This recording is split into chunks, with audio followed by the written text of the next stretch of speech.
Welcome to your Rocketwoman show.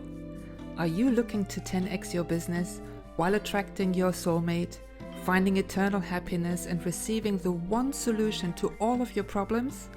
I promise you, you will find none of the above in this podcast. Your Rocketwoman has something far more precious for you. We'll get real and talk about the nitty-grittiness of life. From A as in anxiety, to L as in lol, to Z as in zest for life.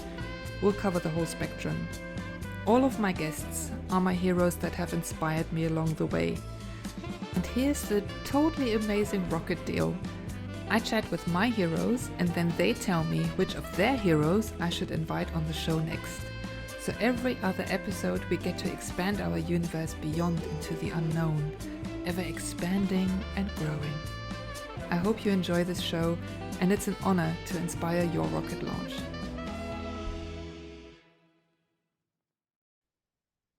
Welcome to episode 8 of the Rocketwoman show. And as you know, this is the universe here.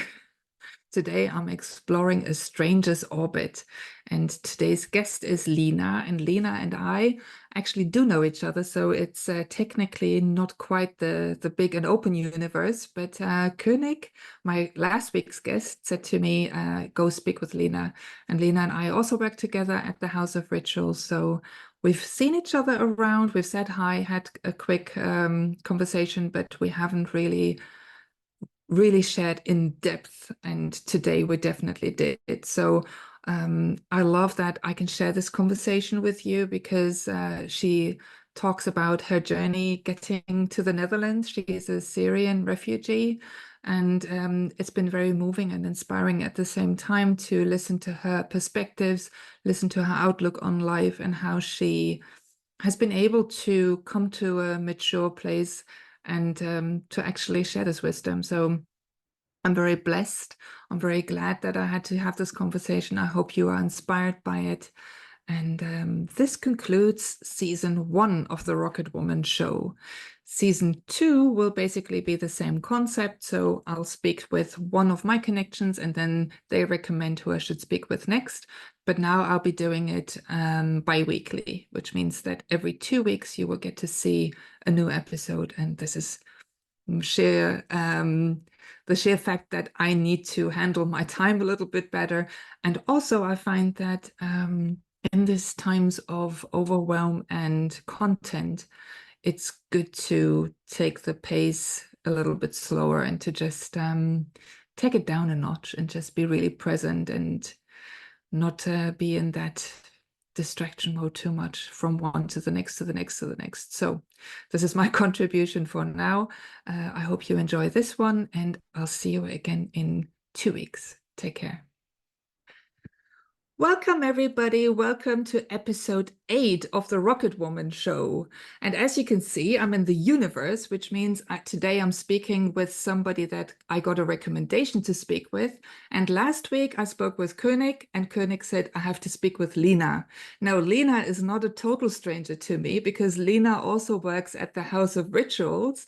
So we've seen each other around, we've had quick casual conversations, but today I'm so excited to get to know you, Lina. Welcome to the Rocketwoman show. Thank you.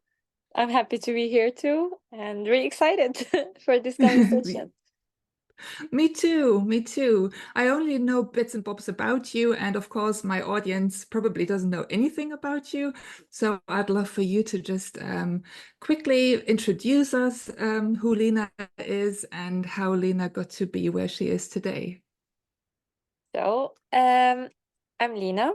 I work at Rituals, as you said, and I'm studying linguistics. And I'm from Syria, from the coastline of Syria. And I arrived to the Netherlands 3 years ago, and almost like finishing my studies, 1 more year to go. And yeah, that's a quick thing about me, let's say. It's a quick pre-introduction. Great. Quick pre-introduction. Yeah. And how I got here, or it's a long story, so I have time. with me. Yeah, great. So I was born in a small city. It's called Tartus. It's on the Mediterranean Sea. And I grew up in with two brothers in small family, very loving family. I was very lucky to have my family my whole life. They are the most supportive ever. And also I grew up with my aunts from my mother's side. They were always surrounding me with a lot of love. So I must say this what got me to really want to love people to the way I was being loved. And I grew up like any normal child, living my life till I was 10 years old. And then the things started in Syria. Mm. Um, I was 10 and I was in a safe city. It was really, really safe. I've never seen any war or like any horror things that people saw in other parts of Syria. But and also because the city was under the control of the Syrian government, so it was always safe. But I lived in fear that at any moment it would not be safe. So I spent a little time hiding like in random places in the house just because I think something might happen. And we had a lot of other parts in Syria where really horror things happened. It was all in 2011. And it's I really can't talk about it. But I don't know, every time I get emotional, even though like we really talk about it a lot, but I keep getting emotional. Yeah, I think, I mean, I can't even wrap my head around what that must have been like. And I'm very aware that, this can bring up a lot of emotions. So I really appreciate you wanting to open up about it. And you just talk about it in the way that it feels good for you, right? Like, Yeah. I think our audience also, will get so much depth out of this. So, I really appreciate you opening up about it. Thank you. So Syria is a very beautiful country. It's it's really beautiful, and seeing what happened there is just so heartbreaking. Like because it's not about war. It's about everything related to war. So when the war started in 2011, and I'm saying war now to make it easy because people know that yeah, a war happened in Syria. Well, it's not actually what happened. It's like, let's say a conflict, let's say a lot of political things happened, and the only people that were harmed because of that was the Syrian people themselves.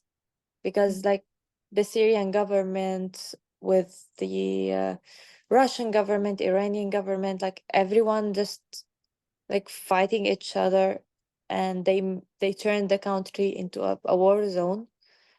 And yeah, the only people who died were Syrian people in the end. And because of that, so for me, I lived in a safe country, in a safe city. But like because of all of that, we didn't have electricity. So what does that mean? Like we would have half an hour of electricity every 5 hours. So you barely have time to plug your phone, like to wash your clothes, to and then it started to become a routine because I was 10 years old, and then I just grew up knowing that there's no electricity. Like I grew up into this routine, which is really not normal. Like when I traveled here, I was like, how on earth we were like continue, and they are still like that. So I don't know how on earth I was surviving, but that shows that really humans can, like, you might not be able to imagine it, but uh, it's really yeah. Are you still here? Yeah. Yeah, because the screen, yeah. It's how humans are very able to survive. People cannot imagine. And there were some parts when some really big parts of Syria didn't have water or gas or whatever. So I survived for some reason. And I was a dreamer. I was like really a dreamer, and I think that was my like defense mechanism or coping mechanism, because I'm living in a kind of bad bad, like, how to say it, I was not living in a bad life because I was really living my life to the best. Again, I was privileged to be in a safe city, and I was traveling, doing a lot of hikings, and I was living on the Mediterranean, so swimming and everything. So I was living my life, but at the same time it didn't like cancel the fact that we didn't have actually electricity at home, that we didn't have enough money to do a lot of things, because also the economic situation dropped. Like now, let's say it's €1 equals to 15,000 lira in Okay. Syria. So the economic situation really like on the floor. And some normal things became there as luxury, like like certain type of fruits would be luxury to eat and buy, certain types of nuts, or certain types of things that I have every day now I remember it, and it was luxury to have really simple things. And I'm saying that because that really helped me a lot to not take anything like, yeah, as normal, or yeah, so For it's granted, yeah. for granted, yeah. But And I mean, even though the physical safety was a gift for you, and to know basically that you're living in a safe area, but the emotional yeah, fear and the whole emotional instability that must have been a very trying phase in your life, especially growing up in the phases of growing your emotional stability and growing your perspective on life and all of that. So yeah, I know I'm jumping ahead kind of, but I'm so curious yeah, to hear your experience with that and how you reflect back on that. yeah, exactly. So as I said, I was a dreamer, and I really wanted to do a lot of things, but the situation is not that good to do things. And I grew up, I knew I love languages. I want to study linguistics. I knew that since I was 14 already. I really wanted to do that. But we don't have linguistics in Syria. And because of the whole situation, also the educational part also drops as everything else. So I wanted to study or do something, and then I finished my high school and I wanted to enter university. And when I entered university, I realized it's not working, because certain things you need to, like, to pass an exam, sometimes you have to pay for the professor so they let you pass. It was a whole corruption system. And as someone who really wants to do things, that was really really devastating. So it was safe, but it was really always like I always wanted to leave. I always wanted to leave that thing I was living. I wanted to have a better life. And that's that's really sad, because I really love Syria a lot. Like, if you ask me what is the most thing you love in your life, I would say, of course, my family and boyfriend, and then I would say Syria, because it means a lot to me. and I really like it's more than like someone loving their country. I love Syria like more than anything. It's really a lot. So then the How time did, was I'm sorry. sorry, how did your parents deal with the situation, having 3 children and raising you during that time? It was very hard as all the people there. It was like really hard, and they tried their very, very best to make sure that we don't feel like we are missing on something, or they tried extra hard work just to not let us feel that that maybe we're feeling like we're missing something. And my father, for example, had 3 jobs at one time, and my mother had already one, and like, it was a lot. And then they decided that they don't want us to live in this way. And they decided that there was a point that we should leave. And to get out of Syria, you cannot just like book a ticket and just travel, of course, because Syrian people don't get visas to any country in the world. So you had to travel illegally. And then my father was at some point that, okay, it's dangerous to travel illegally, but it's not worse than staying in the country and let them, I don't know, not have any future or anything. So he decided to sell his car and to travel to Iran, and from Iran on he would go illegally, like to Turkey, then to Greece, then to the Netherlands. It was like a long journey, and it's very similar to many refugee stories you must have heard of. It was very hard for him. He almost lost his life twice at the road, and he spent 1 year on the road to arrive. And when he arrived here, he spent 1 year also here in the refugee camp, and also doing all the paperwork so he can get us here. So he During did that time, did you have contact with him while he was traveling? Not always. Not always. Sometimes he And would. when was that? That was in 2020. So Oh, for wow. 5. We are 2024.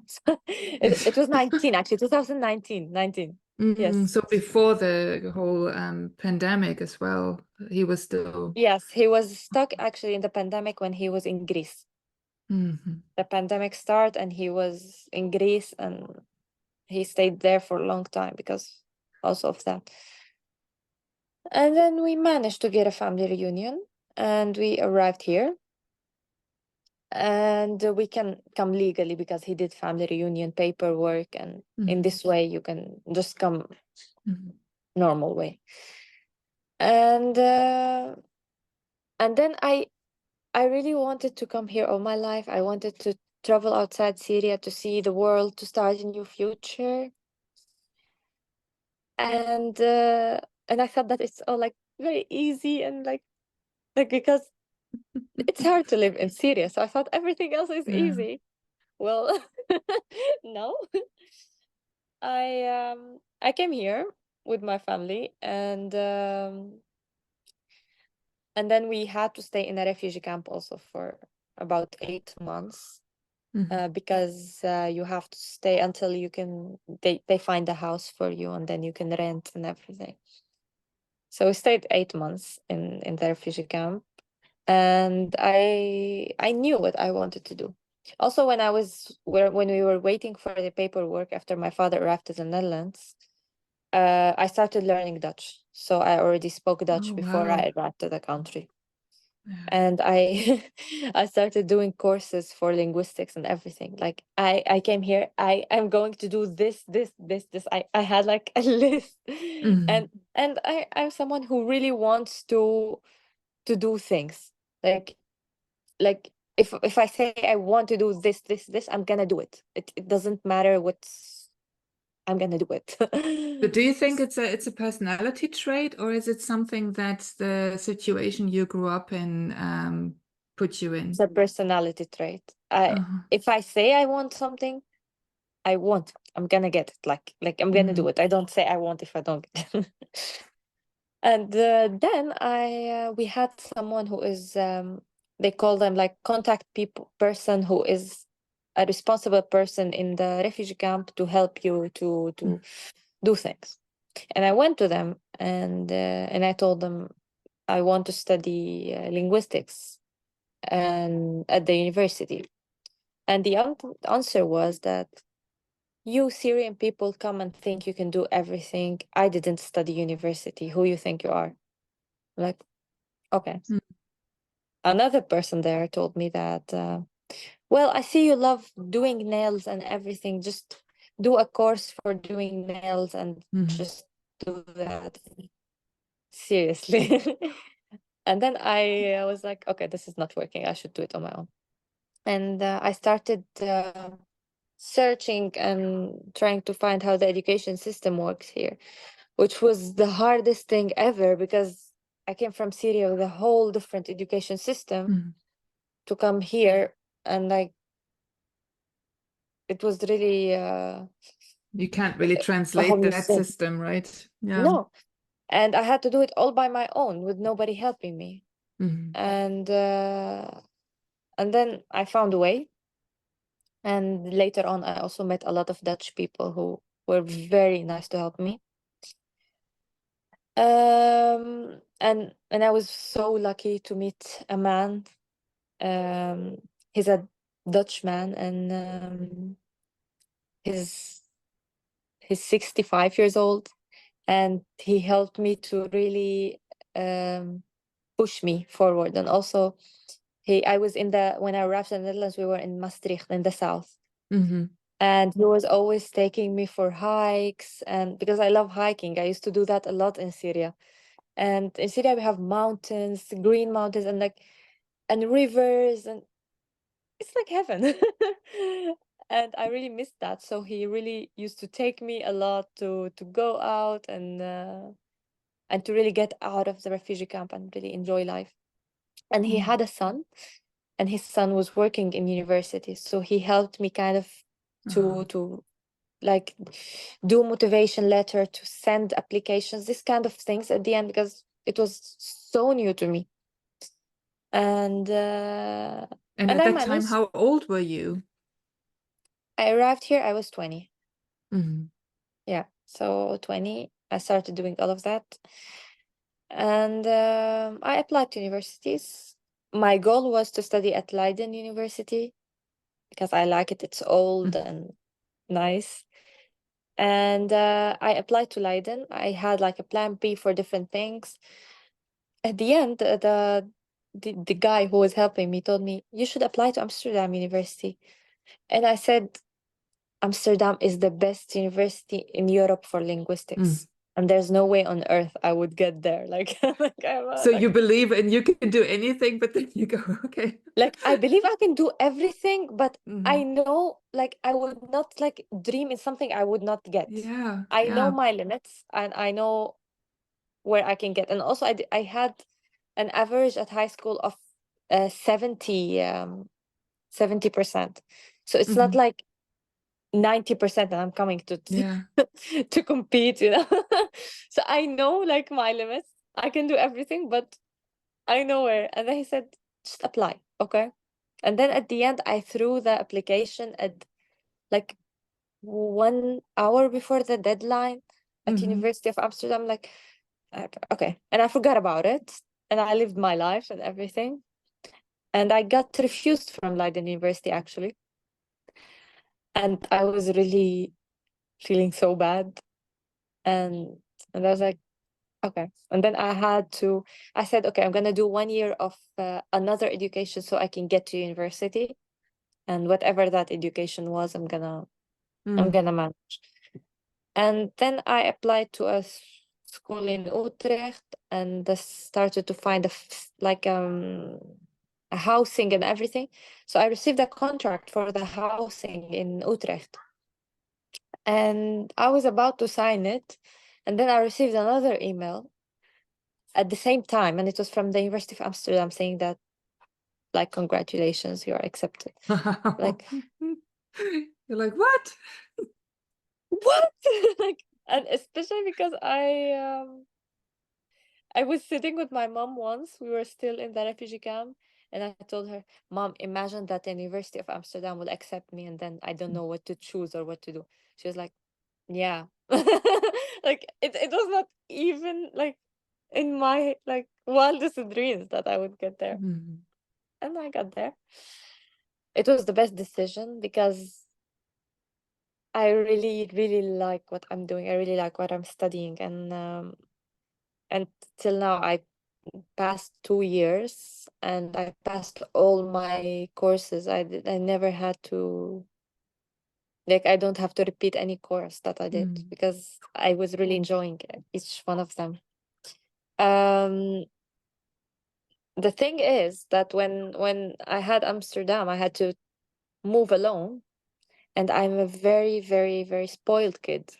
My parents were really always spoiling me, and I never even had to make a sandwich for breakfast. Like, they would do everything for me. And I had to move and live alone in Amsterdam. And I'm not a big fan of big cities. Mhm. I except the capital of Syria, Damascus, which is a whole different story. But I would not want to live in big cities, and I would not. I prefer really small towns, like, because I'm a bit of an introvert, and I get so overwhelmed from fast pace, Mm. and I had to face that. And the first year was a lot of excitement and university and a lot of people, and then slowly it's yeah, I started missing home, and it was really bad. Mm. and and what I think is the hardest part of everything I've been through since I arrived in the Netherlands, it was very hard to miss my home so much, and my aunts who are in Syria still, and my best friends and everyone. Mm. And at the same time I had to keep on doing the things I am doing now, and I know that I'm in a better place. I know I'm living a life I always wanted to have, but at the same time I'm not always good with coping with the fact that I lost my life in Syria, because I I have therapy. I do therapy a lot. Mhm. and and I kind of got so much better, but it's still never easy to live with that, and above all, to prove to myself that I can also build a better future for me. But um,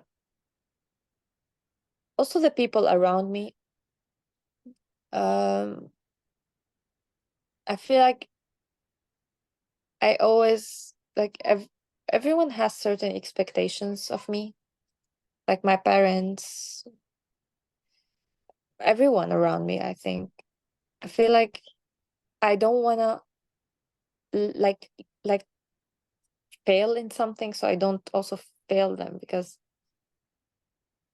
um I don't know. So And I I mean, I am in awe of the way that you carry yourself, that you're able to talk about these things and put them into perspective.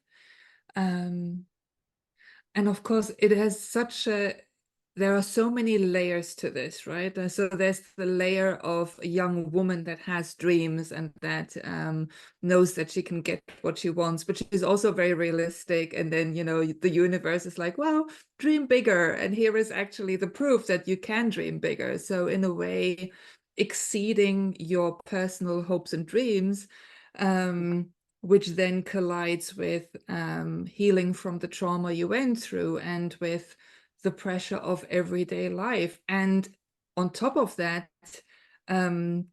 just growing up and maturing in this crazy world and the times that we're living in. So I guess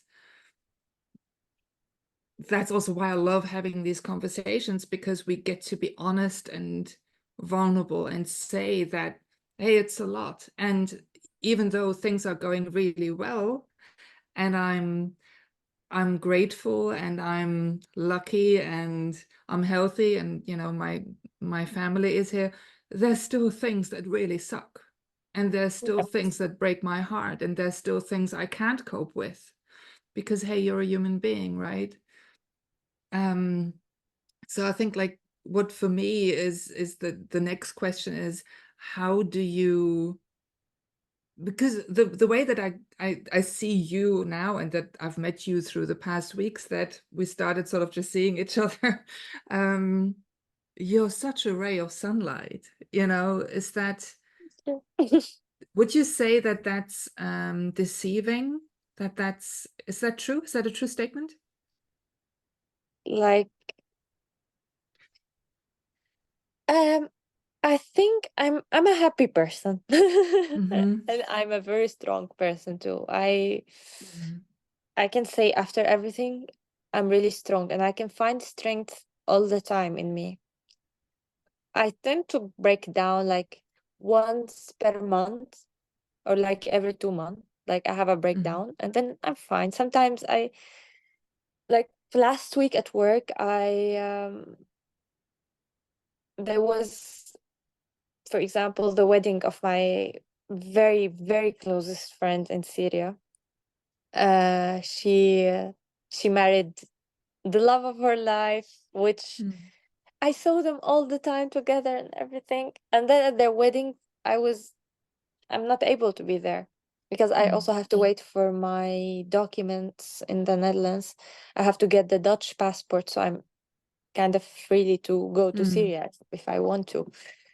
And I could not now.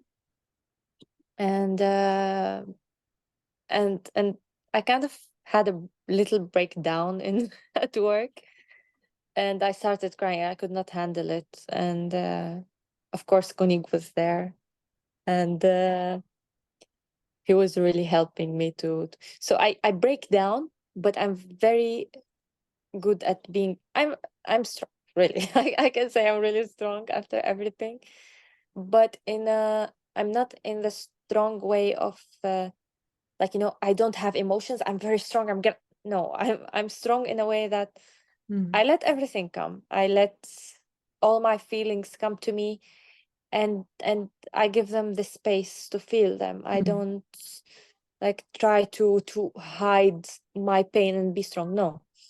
When I have pain, I will have pain and I will let it be. Like 3 days ago, I had work at 9 a.m.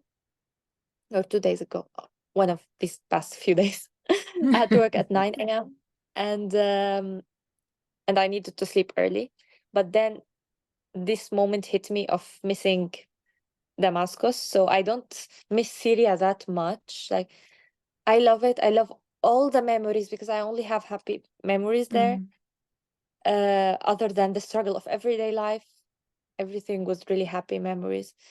And I formed this kind of weird relationship with the capital of Syria, Damascus. Damascus is the oldest capital in the world, actually. Mm-hmm. And when you go there, you can see that and you can smell that. And it has narrow roads and it has old buildings. It's very similar to the Mm-hmm. Andalusia, because because the same people who were in Damascus actually traveled and controlled the whole Spain part, whole history thing. And it's like you can see the whole old thing. And I used to love it so much that I would go every month. It's 5 hours in the bus. And I had a lot of friends there, so I would go and spend few days. But if my friends cannot like host me or something, I would go like at the very early morning, and I just spend one day and come back. So I spent 10 Wow. hours in the bus just to see Damascus. So I miss this city so much. It's like nothing for me is like this city. It's like I love it more than my hometown, more than where I live, more than anything I've ever saw. And like when I had work, I had to sleep early, and then suddenly out of nowhere it hit me that I started missing it. And I could have said, Lina, don't think about it. Let's sleep. You have work tomorrow. But I don't do that. I let myself feel it. I listened to songs that reminded me of the city. I saw some videos of the city. I always do that. Like, I don't know why. And I cried so much, and I could not sleep really 4 or 5 hours before work. And I went to work. I was really sleepless, but you would see me comfortable and laughing because I already did not hold anything inside of me. Because if I don't hold, like if I feel something, I feel it. If I'm happy, I give it to the max. If I'm sad, I am to the max. And and I like to keep things. And also I feel like even if you have some, like for example, for me it's very sad every time I think about this city because I love it and I miss it. But at the same time, I feel how much beauty it's left in me. And that's the thing that gives me strength. I miss it so much, of course, but I'm happy I like that it left something in me that is so beautiful. And that's how you see me always happy, because I keep the beautiful things inside, and I let the bad things out. I cry them out. But I that's, express. I mean, that is more inspiring than actually listening to somebody who really has their emotions under control, right? For me personally, I'm just really admiring that, you know, somebody gets to move through the challenges of their life and see the beauty and see the magic and see the devastation and the stress and the hopelessness, while also holding that other part. Like, do you think that that's, again, you know, a personality trait of yours, or were you raised like that? How do you think, how did you I think develop that? Did you develop that? I think I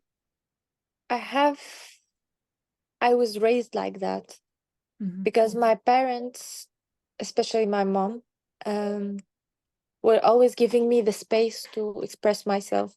My parents were the only, I've never met parents like them. Not in Syria, not in Europe, not because they are my parents, but even me, if I would ever in my life have children, which I don't think so, but if, I'm not able to be like them, because they were, my room in Syria, for example, was filled with, I used to write on the wall and draw on the wall, and they would let me do that. I mean, if I have a child that does that, I would, like, I don't know, like throw them out of the window. Like, I mean, my whole room was filled with paintings and like scratches, and I was like writing all the lyrics of the songs I love, everything. I had like this little space.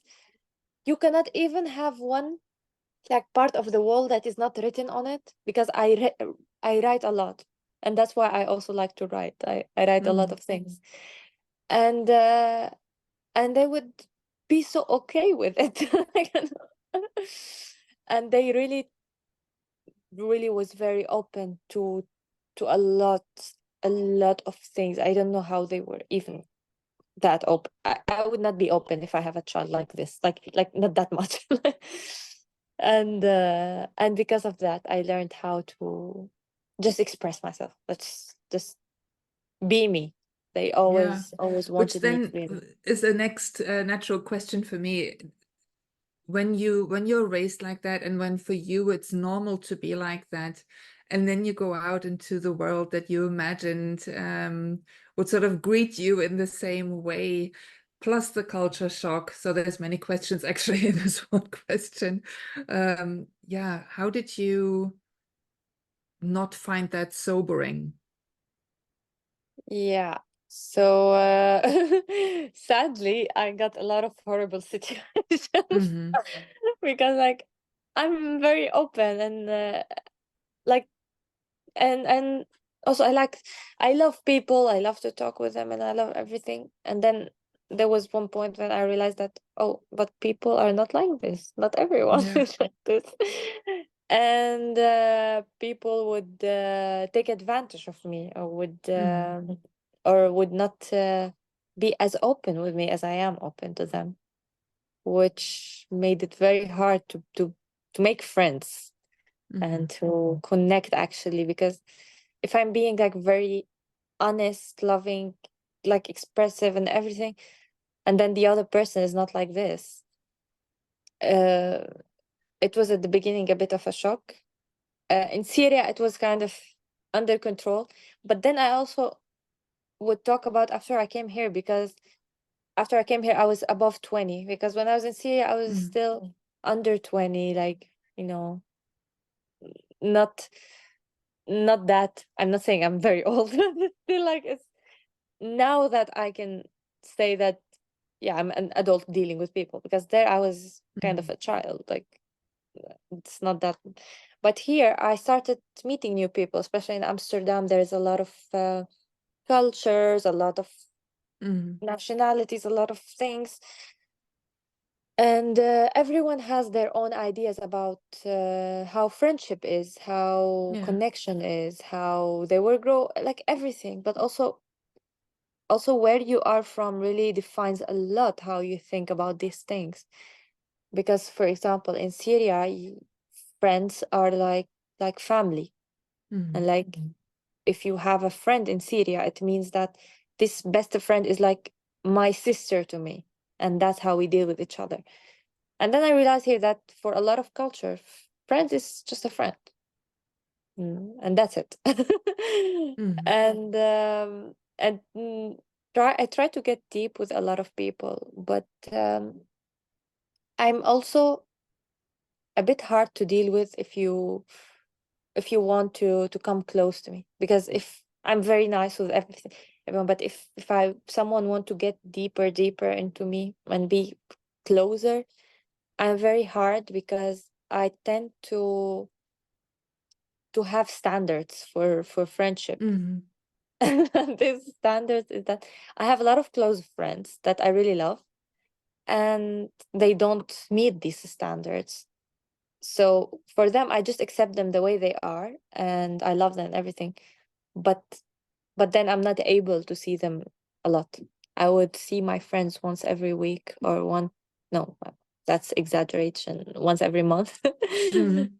I barely see my closest friends here once every month, Mm-hmm. because if I want to see someone so much, I would really need them to have the standards I have for friendship. Mm-hmm. And I was not able to find that. And because for when I meet new cultures and new people, I need a lot of, like, if I tell you the whole story of my life, you would listen and maybe understand a bit, but you cannot imagine what I've been through. Mm-hmm.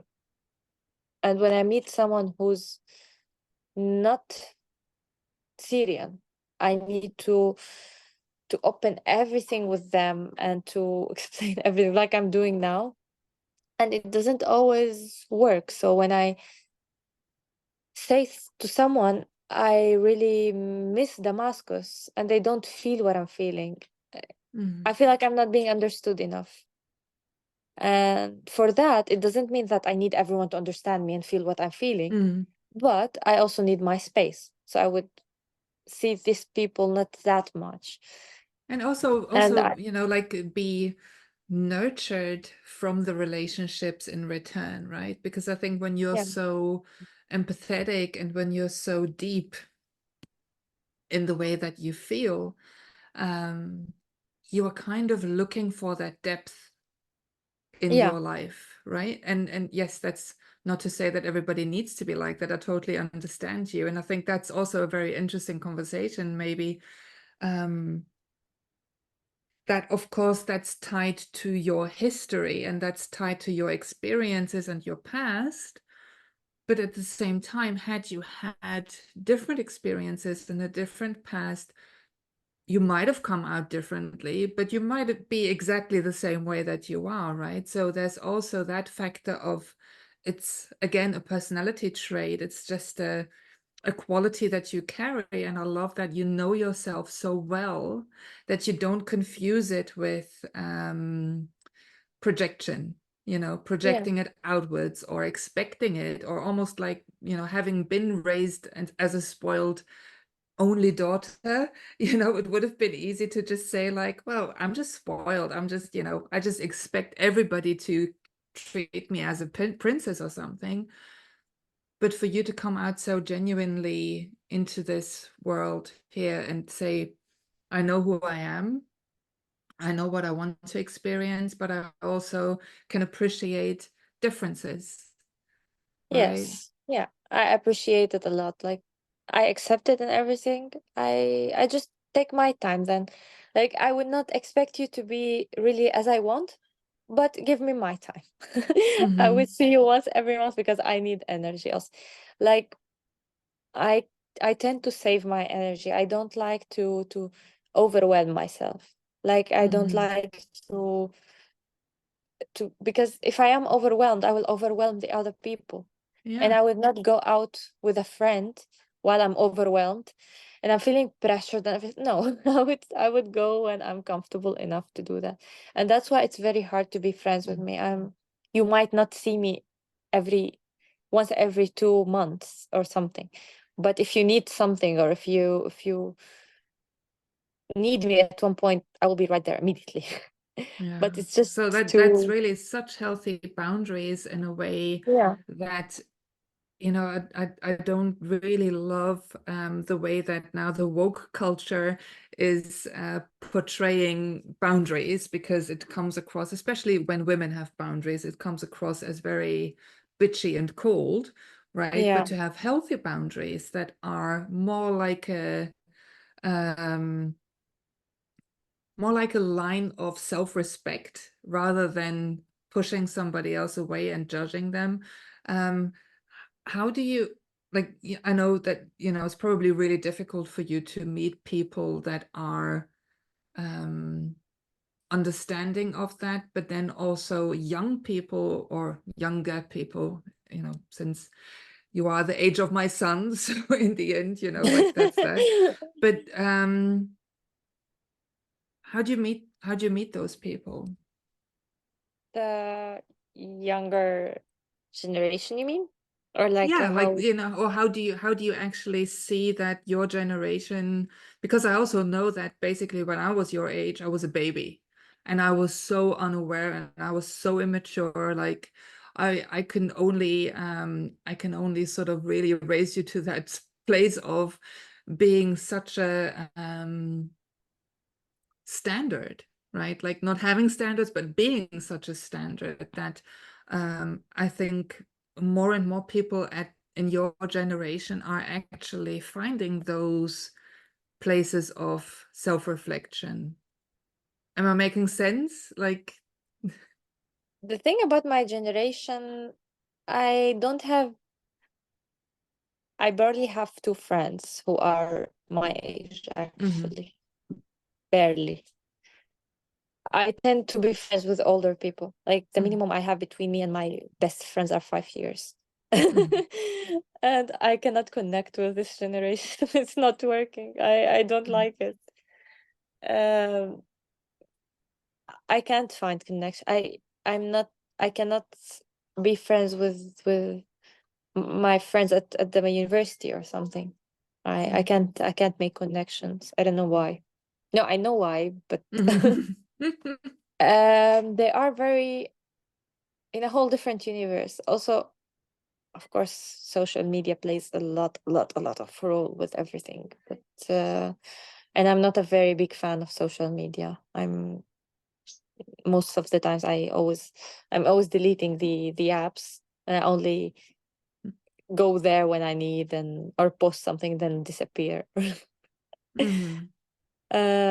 Because it can take us a lot. And with my generation, they are so much. It's all about social media with them, and I don't like it. I don't like So to sit with a the friend while sense they of are, self, yeah, the understanding of the self and understanding what you need and how you nurture yourself and how you want to be treated and how you want to treat others, and having enough space for all of that while living in this fast-paced environment, within the I need to earn my space in society through social media or whatever. I think I'm meeting more and more people that are younger that are not using social media so much. So I think it's interesting for me to look at the generational differences, because you were growing up with the internet or with social media, and so you were basically learning to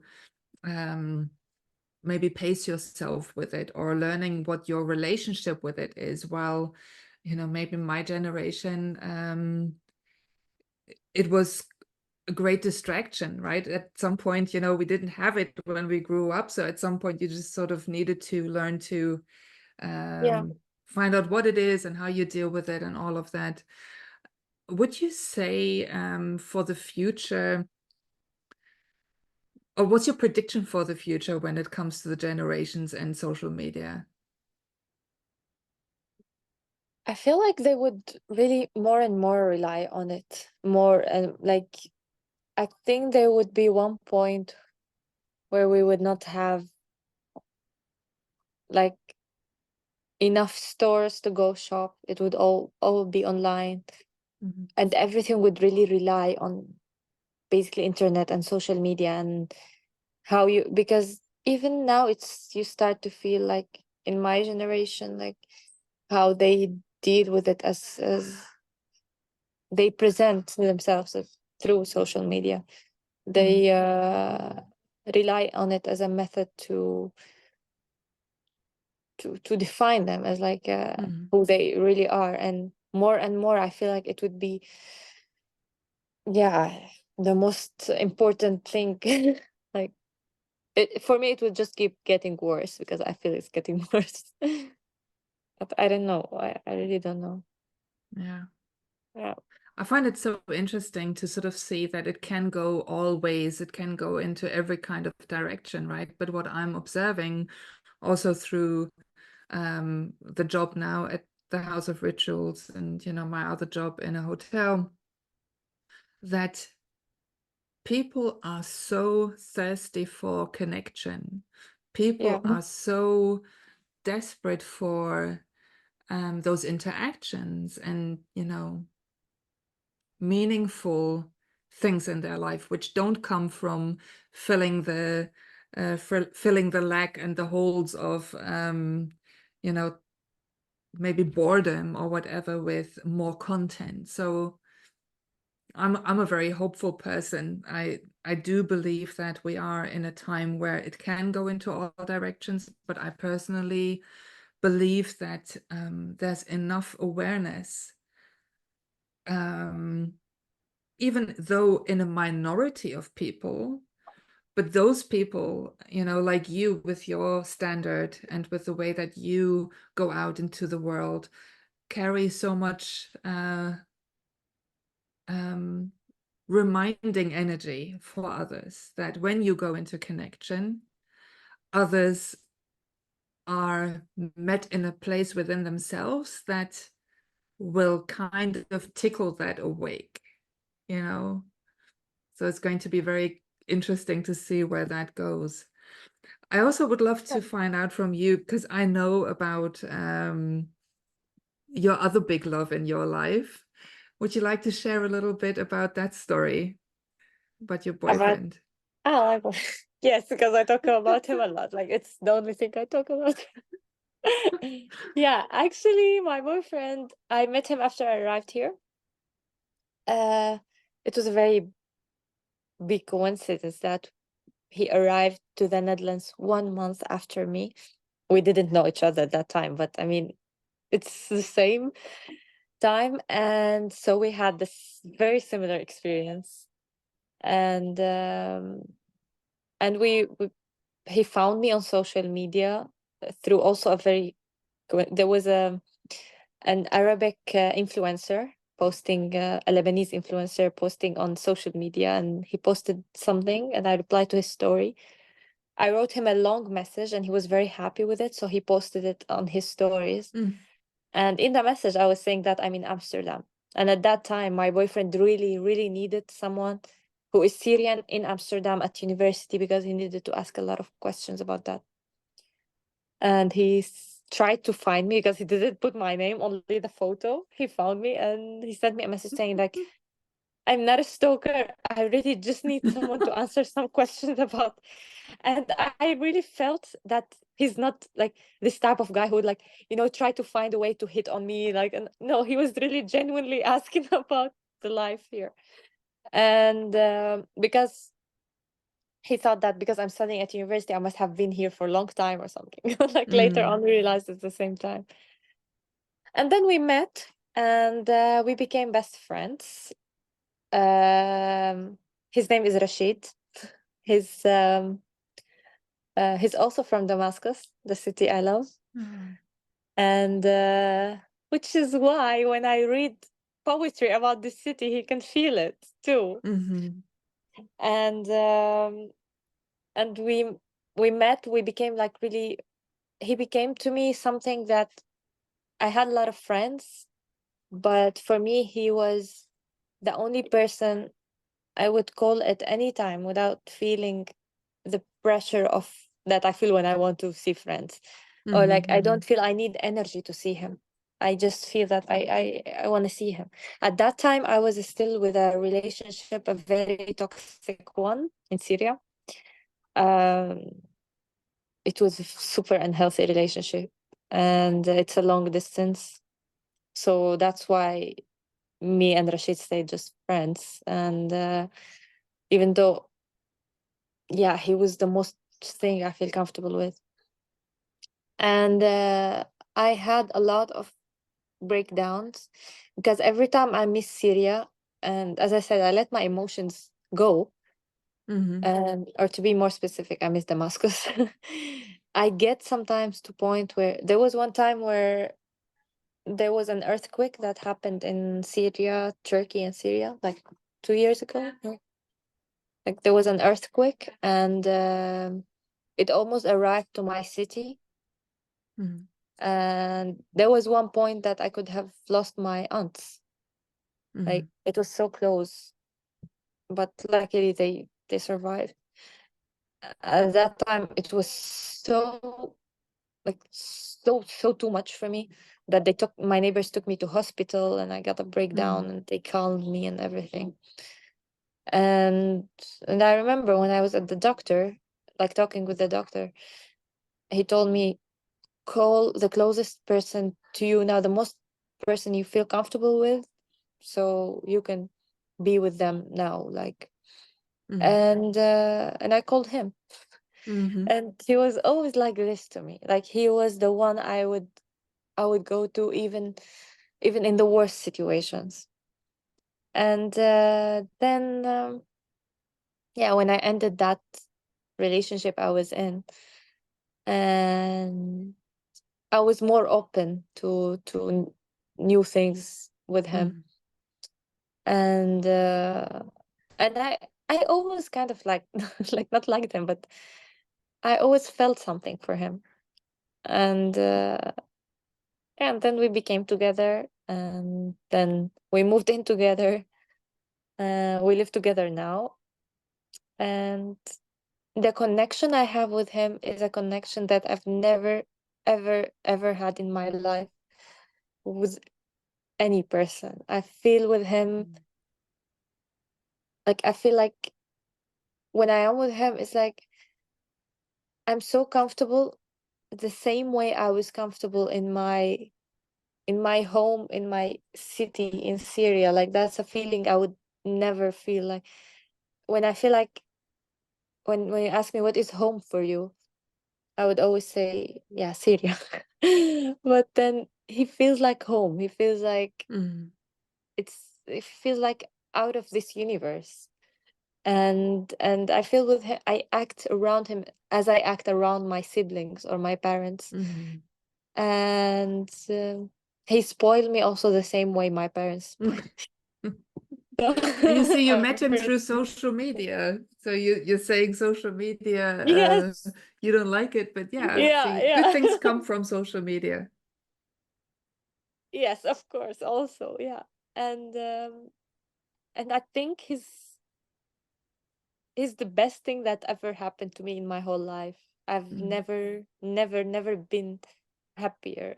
If you ask me what is the happiest period of your life, I would say when I was 15, I was like the happiest. But then now I would say no, now I'm the because and at the same time this scares me a lot because I don't want to kind of depend on him with my happiness, or but I can't help. It's like he's he's really the most important thing in my life, like more than anything. And and that scares me also because I'm not used to have things which they stay, because like I loved my life in Syria, let's say, but I lost it all in once. I love my aunt so much, but at some points I was not able to see them and I lost everything. And it was a continuous loss when I was in Syria. And I'm not used to have good things which they last. I always lose them. And for that I always get afraid. I talked with my therapist about it, that I get afraid that maybe something will happen to him, like, because I'm not like, there was one time when I told her, look, I feel like either he will die or I will die, because like it can't be true. I'm not used to have a good thing that is actually real. But that's such a human reality, right? Like, and of course we can talk about you know, the ending of things that are coming about in a very unnatural, brutal way versus things that just end because, you know, they've run their course or somebody dies because they're old or whatever, right? But in the end, I think that's a human reality. Everything ends, right? So I Yeah, think, yeah, but it's, I love that you're also in a place that you can talk about these fears and that you can talk about it with your therapist and you open up exactly. about it. Yeah, Because it's, and yeah. I, yeah, I was just doing my phone in charge. Yeah, it's nice that I can talk about it. It's just that I don't know how to get over, like I don't know. I'm very new to this, and when you're new to something, you mostly get afraid. Like, I don't know, but it's the first time I experienced something I've never experienced before, and every time I'm with him, and I'm feeling so happy and lucky to have him, but then I feel like that I've never felt this way. Like something was, and also his, because in my past relationship I had like a lot of relationships, but I only had one real one, and which is my last relationship, and it has a lot of manipulation, a lot of anger, a lot of uh, I always felt that I'm afraid, or it was super not comfortable. So I got used to this kind of relationships as the normal.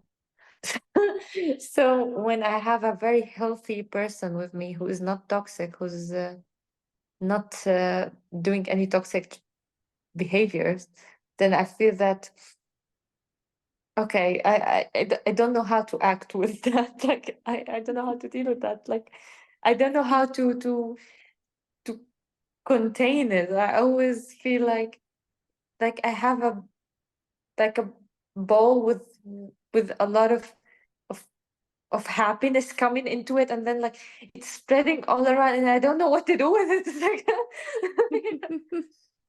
and I try to keep them like in the bowl, but like it's I don't know how to express that. No, I It's too totally get much. it. Yeah, it's and I think that's it, right? Like almost believing that how do you contain this? Like how do you and that's a very human thing to even look at, like how do you contain any depth of emotion that is so overwhelming, right? And I think overwhelming is the word here for everything. We're still the human that sort of tries to manage and find their space in it while life does its thing, and while life sort of Yeah, is constantly asking newer versions of us that we haven't witnessed yet or been present yeah, with, and through that growing. But nobody in their right mind would say, oh, let me experience exactly what Lina went through so that I can sort of become like her. We try to prevent yeah, those feelings, and we try to prevent going there. And I think becoming too comfortable in the securities of life, um, that actually stagnates the energy. So it's healthy to be shook up every once in a while, to feel things that you think you can't even live through, and come out the other end and go like, wow, I survived that. And to unpack that with care and gentleness and gratitude, and to have a witness with that, like your partner, and take the responsibility to also do your healing work, like in therapy. I love that you're doing that, and that is something that I wish for a lot of people, like out of any generations, of course, but especially your generation, to just make it normal. Like I remember when I was your age, therapy was still something that was very frowned upon. Like, oh, are you cuckoo? Are you, what's wrong with you, kind of yeah, thing. And I think we have to normalize it, because we are just all trying to make our way through this thing called life. And doesn't matter how mature you are, it doesn't matter, you know, life will constantly stretch you beyond the comfort zone. So yeah, yeah. It's always like yeah, it's life being life. I guess exactly. it's Yeah, uh it's always like you would never expect how things would go. You would yeah, life being life. life. I cannot Yeah. say anything other than that. Our Yeah. internet And connection is not so super stable. So oh yeah, but this is also live. I could sort of make sure that I always record these things in a isolated, high-powered Wi-Fi environment, or have my guests be completely hooked up to all kinds of perfect settings. But for me, it's more important to have these deep conversations, and I don't care if there's a little freezing moment in the yeah, video or in the audio. it's It's really just nice what it is. to listen to a lot of people telling you things you would have never heard of, you would never Mhm. imagined it. And that's why I like this podcast, because you can get exactly as you said. It's like you get into the universe of someone who you would have never imagined, like even listening to it. And I think we are all in a way a bit ignorant about other, I don't know, other things that we don't know. And that's why I like this podcast, because you can get to kind of get into the universe of that person and be less ignorant for 1 hour about another person's life. Like, because sometimes you meet people from different parts of the world who face things you've never knew they exist, even, like. Uh, and I think it's really nice to inform yourself, but also it's like I can go and let's say read about like, let's say I go and read the history about a country, or read about it and see videos and everything, but nothing is like hearing from a person's experience talking about it. And I feel that's the most rewarding thing, because I also get energy from people, and that's why I'm very careful with how I see to put boundaries. I get a lot of energy from people. I feel like I get a lot of I can be very happy with people, and I can be very sad with a lot of things. So I'm very careful with when I see people, because I like to get into them more. Yeah, And that's really the most rewarding thing for me. it is. And I think, that I like to, I like to listen to authentic, genuine conversations. And I think when I knew that I wanted to have a podcast and have these conversations, I also knew I didn't want to have them with influencers only, or only with people that have done, or that are therapists or coaches, or that only do human design or astrology or whatever. While I love these things, I also think that we need to have these conversations throughout the big buffet of life, because that's what life is about. I can only speak to coaches who have like the purest wisdom and the best theories, but if I don't try to see how that lands in life, I'm missing the point, right? So that's why I'm so grateful that even though we don't know each other really well or for a long time, you're opening up like that. That is, for me, the most rewarding thing. And I hope that, anybody listening feels the same way, because this is where the heart of this podcast sits. And it lives and breathes from these stories. And we all have stories to tell. Like, there's so many people who would then say, oh yeah, but I haven't experienced anything like that. We've all, life doesn't spare any of us. We all go through our trials and tribulations, and whether that's internally or externally, or we know people who've gone through it, have these conversations. For me, that's the biggest advice I can give to anybody. Have these conversations with yourself and then with others, and then share it. Exactly, because when you hear this conversation, like when you talk with people and hear their stories, it's not that you only like it's extremely rewarding, but also you can always reflect. Like when you hear someone tell you, I had this one point where I didn't have food. I really did. You don't know what that means, but you can. I mean, I know what it means because at the last parties when we were there, we had a point where they didn't have food, actually, almost. And then you really have, and that's like you when you are living in a certain way, and like if you don't hear a lot of people talking about different things, some things might be very, very, very normal to you. Like I had a conversation with a friend who told me that she traveled to a place in the world and she came back and she was very surprised that she's so lucky to have actually a toilet, to have a kitchen, to have this and for me, like even now, I feel so grateful every time I have light in the house, or I have like, they are very nice. But it's so nice to know what you have. Like I went also to the south of Italy once, and I met a lot of people there.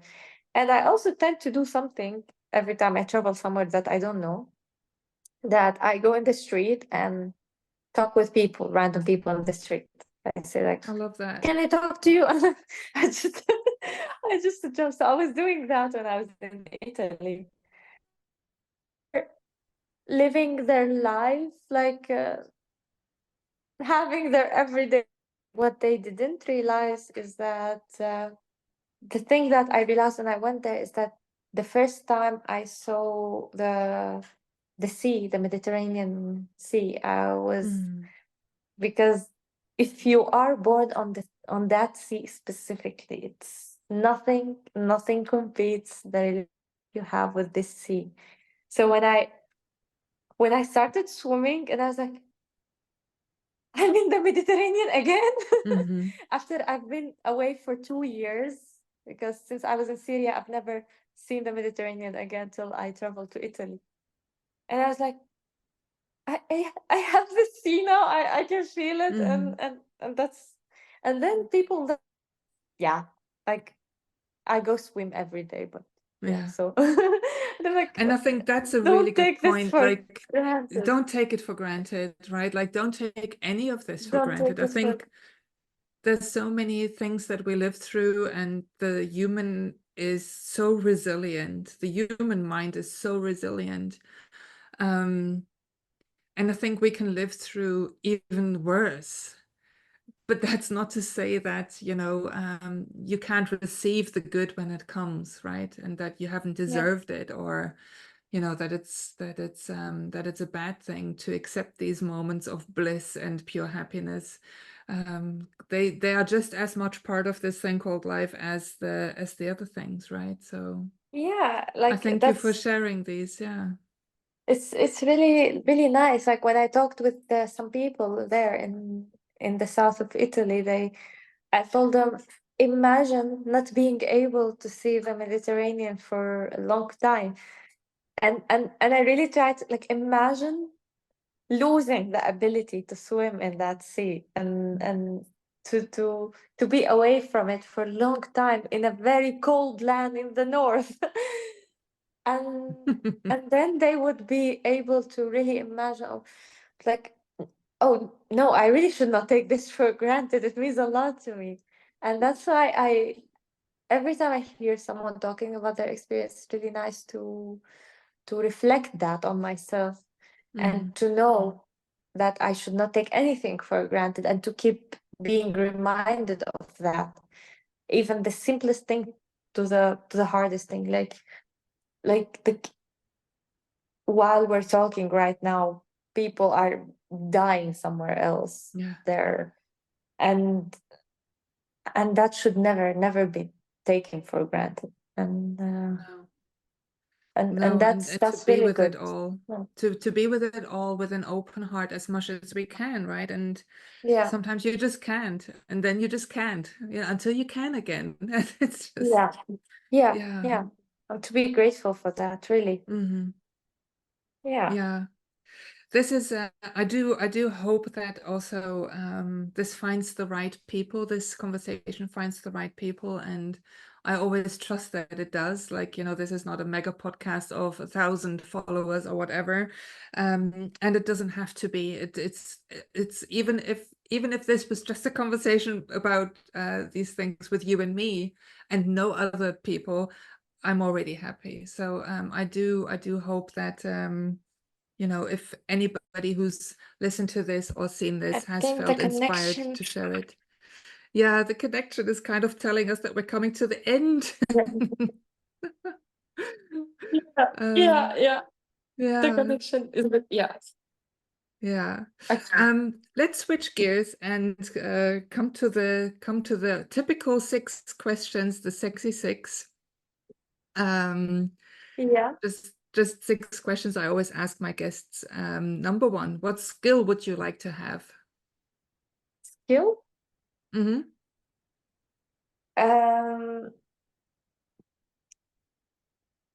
I always have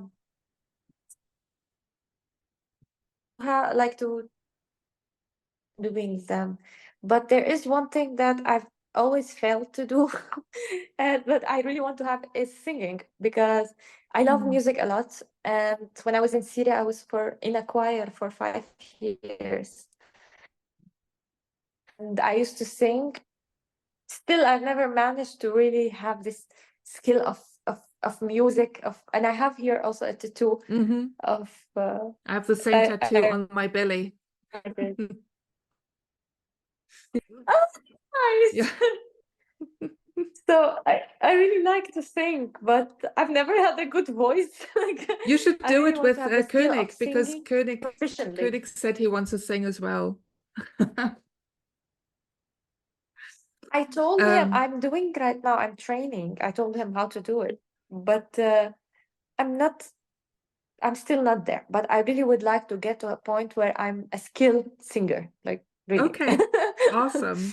That's Yeah. a great opportunity to tap into the things that maybe we think we can't do and still think, hey, I want to learn this. I love it. Yeah, I'm gonna work Now, on it. Yeah. exactly.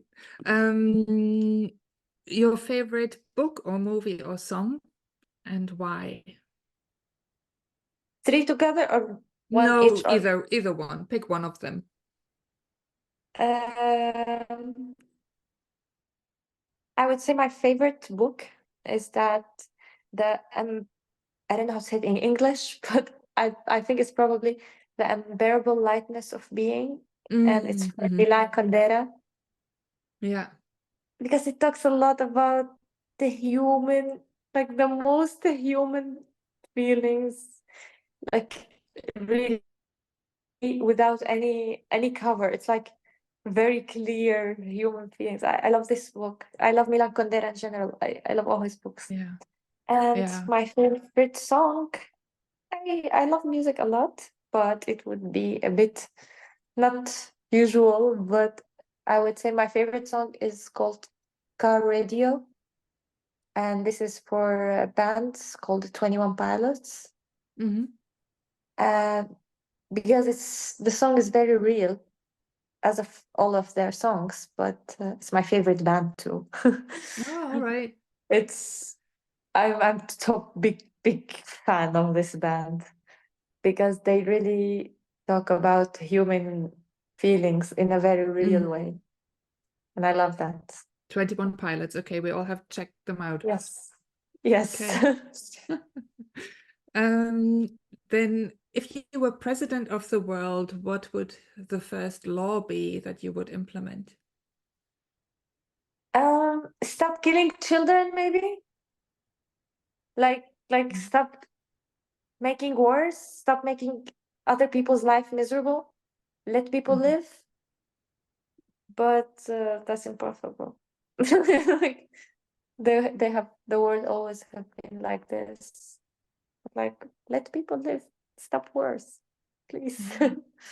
There's still Yeah. hope. As long as there's these conversations, there's still hope. Hopefully. Yes, hopefully, exactly. And if you could spend an hour with anyone, dead or alive, or a fictional character, who would it be and what would you be doing?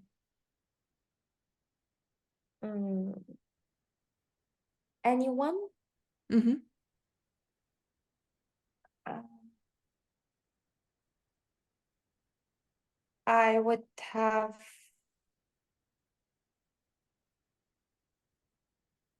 That's a good question. You got me in there. Um, I would say my grandmother from my mother's side. She died when I was 11, 12. And she had really a really interesting life, which she told her children and they told me. But I really want to sit with her and hear from her perspective how was it actually her feelings when she was Yeah. like there were a lot of things that of course my mother and aunts told me about, but still I really want to sit with her and hear from her. Mm-hmm. How was it like in a lot of parts of her life where it was really hard also, and Mm-hmm. I really wish, That's but beautiful. yeah, yeah, Yeah. So much wisdom to share, right? yeah. Then let's see. What's your most controversial opinion? Ah. Controversial opinion. Um, I read a lot of history, a lot. And if I ever learned one thing is that people keep on fighting, which makes me a bit when you talk about killings that's happening in different parts of the world, or really miserable things. And also I've been through bad things. So because I read history and because I've been through bad things, I know that we survived, the humanity survived it a lot. We survived very recently, like the whole corona pandemic thing. Mm-hmm. We survived before it, like a lot of diseases, a lot of world wars, two world wars, world wars. And that makes me a bit, and like we survived a lot of, like a Holocaust, genocides, like all of Mm-hmm. that. That makes me a bit, I would not say not feel, but not have, like, I don't go out in like to call for justice for any people, because at some point I've been in Syria and nobody still cares about us. People are being killed in the north of Syria and nobody Mm-hmm. cares really. And it doesn't mean I don't feel what they feel, because I really definitely do. I just don't take it as a big thing I should fight for. I don't fight for causes, Mm-hmm. and not because I don't feel they deserve to be fighted for, but because humans were always, like, the humanity was always so messed up and they were always doing this. They are just keep repeating themselves. And if you see that it was always like the Roman Empire controlled something, then something else controlled it. And so Mm-hmm. they were always just fight over control, and the people are dying and new people were born. So people would think that I'm very cold-hearted toward things that people should do something about to stop things. It's not that I don't want to, but what I really want is that people live in peace with each other without hating each other. Mm-hmm. And yeah, so people think I might have a cold heart for certain causes. It's not that I really have, I really feel what they feel. I just don't, it's not that I also don't have hope. Mhm. But humans are messed up and they will always be messed up. And if you're lucky, you, like, for example, I was lucky to get out of Syria and Mm-hmm. I survived. I always say that you survive only as you as a group, you won't survive. Not Yeah. everyone will get out of things. So if you're miserable enough, you will die in a certain place because you're unlucky. And it doesn't mean I'm really not saying that I don't have a heart. It's just that I've been there and I know enough that when governments, when they want to fight over power, when they want to do things, they will do it and nobody will care about people. And yeah, when I talk like this, some people think that, like, where are your feelings, girl? Like, and it can be a bit controversial, but Yeah. it's just coming from a place that I really been there, and I know there's no hope with changing something. I think especially this is almost a topic we could do a whole podcast show about, right?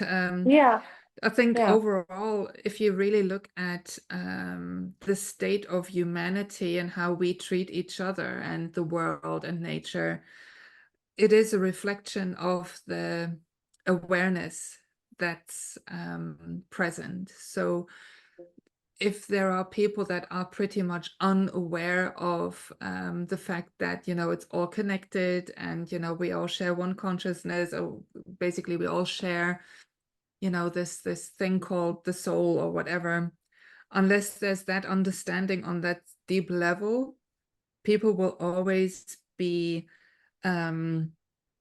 carried away with the thought of gaining power, gaining money, gaining influence. So that's the motivator for all of that. And I think the underlying motivator of all of that is just fear. Yeah. Fear of no connection. And that then leads to these things. But like I said, we could probably carry on for another hour with this topic. Yeah. But this is supposed to be the sexy 6 quick questions. Yeah. So let's just move on. What are you most excited about in the future, personally or collectively, whatever?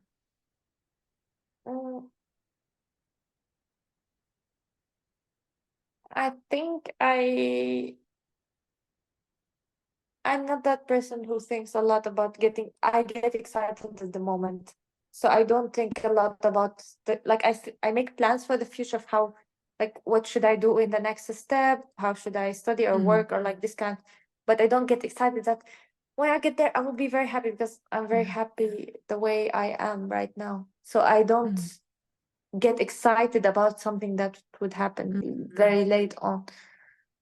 So I would not say anything. And I cannot expect the future. I don't know. So I just get excited for little The things now in moment. everyday life. Yes. I love it. Yeah. Yeah, that was a beautiful conversation, Lina. I'm richer, definitely. I've gained so many more insights about you. I'm glad that even though we're having this conversation in the universe and you were a stranger, that I know you, I know where you work. So Yeah. we get to see each other again and we get to dive deeper into our connection, which I'm grateful for. Now, if anybody wanted to connect with you or find you, where could they do that? It can be on my Instagram always. It's just that people cannot send me messages on Instagram if I don't follow them back. So if people want to find me, I also have a Facebook account, but it's very creepy. I've never used it except I like this kind of thing. So people can send me a messenger message and then I can follow them on Instagram so I can talk with them. Okay, fair enough. Hey, I mean, this is the way we should all do social media or whatever. And some people might even at this point, when I ask them, like, where can people find you, say like, oh, you can't. And that's fine too, because, it's all good. Yeah. Yeah. I just Okay. have this weird relationship with social media, but people can always send me a message on Messenger and then I can. Yeah, talk we'll link those connections Yes. under the video. And yeah, I wish you all the best and thank you for sharing all of your experiences, and I wish nothing but the best for you. Thank you so much. Thank you for having me. It's really, really great opportunity to be here. I'm very happy that we got to do that. It's really Yeah, nice. me too. Take care. You too. Thanks for tuning into the Rocketwoman Show. If you've enjoyed this podcast, please like and subscribe, leave a comment and share it with your universe. We can always inspire each other's orbits. All episodes are available on YouTube and Spotify, and new ones are always released on a Friday. For updates, you can find me on Instagram at The Rocketwoman Show, and if you're interested in my work as a guidance coach, I work with human design, the gene keys, astrology, and plenty of other intuitive wisdom that I've collected over the past 20 years. So if that resonates, go and check out my website, thezencubator.com, or follow the Zen Cubator on Instagram or Facebook. I wish you a magical week and hope to welcome you back next time.